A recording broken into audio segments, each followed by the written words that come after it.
Andijondan yo'lga chiqqanimda hech kim ishonmagan edi.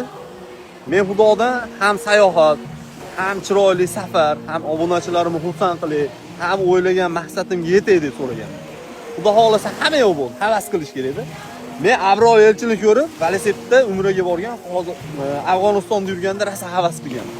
Jigarimni havas qilib, mana Xudo xolasa men ham qaysidir ma'noda shu sayohatchi bo'ldim. Qanchadir odam ko'ryapti, kuzatyapti. Shuning uchun yaxshi nazarda bo'laveringlar. Ko'pchilikni to'g'ri tushunaman. Qila olmaysiz deb kommentariyaga yozganlar. Bilaman. Ularni ham tushunsa bo'ladi. Ularda qayerdan bilsin, ular mendaqa moshniy oila borligini. Ular qayerdan bilsa mendaqa aka, mendaqa uka borligini, oilam.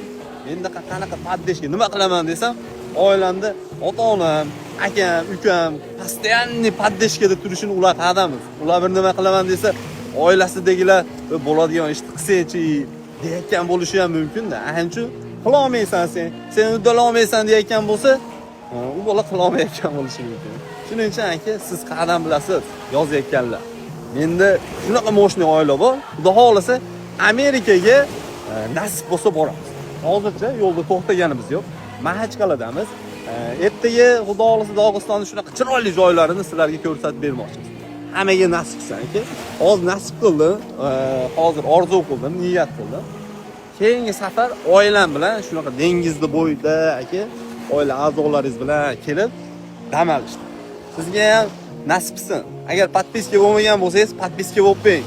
Eng zo'r sayohatlar hali oldinda. Qaytib bunaqasi bo'lmasligi ham mumkin. Joningiz sog' bo'ling.